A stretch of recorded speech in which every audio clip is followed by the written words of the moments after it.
After 50 hours of U.S. congressional debate over some 2,700 pages, the future of a sweeping $1 trillion infrastructure bill still hangs in the balance. But it's not just its size that makes it historic. The bill passed the 100-member Senate 69-30 on Tuesday, but that just means it will now be punted back to the House of Representatives. Only after gaining House approval can the long-awaited bill head to President Joe Biden's desk for a final signature.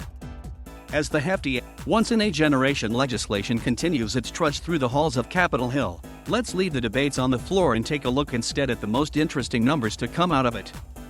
There's a proposed $550 billion in direct federal spending for infrastructure, about what was spent in 1956 to build the U.S. interstate highway system. But from addressing global warming concerns to remote working issues, this isn't your grandparents' infrastructure package. Roads, bridges, major projects. Lawmakers have allotted about a fifth of the federal spending in this bill to all the things that come to mind at the word infrastructure.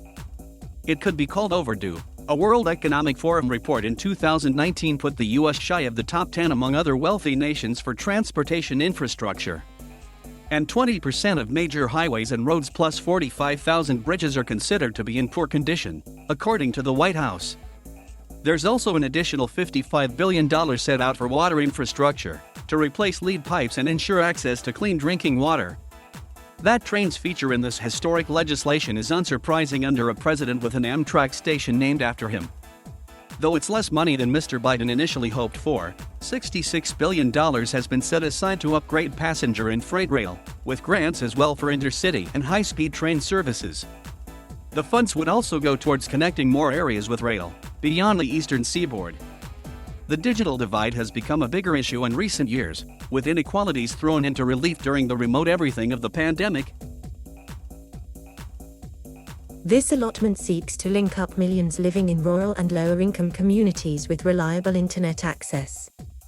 Companies who receive a share of this government funding will need to have lower-priced plans on offer and allow customers to compare costs. A program to subsidize internet and related tech for low-income families is also on the books. Going green and clean was a big part of Mr. Biden's campaign promises. His earlier hopes for over $100 billion towards clean energy have been temporarily dashed, but this bill puts billions towards new power lines, rebuilding America's old electric grids and expanding clean energy.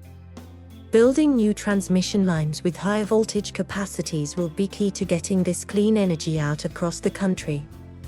There are over a dozen billions in addition for electrifying public transportation and building more electric car chargers. Add $21 billion more to the tally for cleaning up soil and groundwater in old mines and gas fields. All these once-in-a-generation billions have to come from somewhere. Lawmakers say the package will come from unused economic relief funds, taxes on cryptocurrency, and delaying a healthcare rebate package, among other smaller sources. Last week, the nonpartisan Congressional Budget Office estimated that this spending bill would add $256 billion over the next 10 years to the U.S. deficit, though it didn't take into account revenue that could come from these infrastructure projects or the pandemic funds states could return. The bipartisan infrastructure package has cleared the Senate, a remarkable achievement for a substantive piece of legislation in the current U.S. political environment. The House of Representatives is the next obstacle, as Speaker Nancy Pelosi must hold her narrow Democratic majority together in an up or down vote on the bill with minimal Republican backing.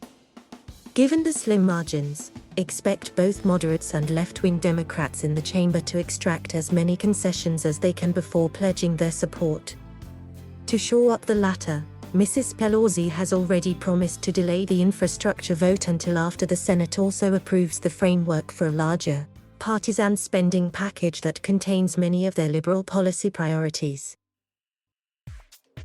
That won't happen until at least September, however, putting this infrastructure package in an extended limbo. All the while, its opponents will pore over every detail to find controversial items to highlight.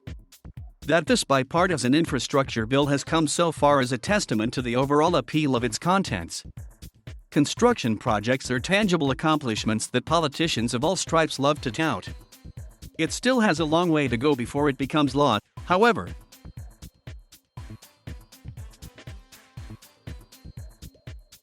Thank you for watching. Please subscribe.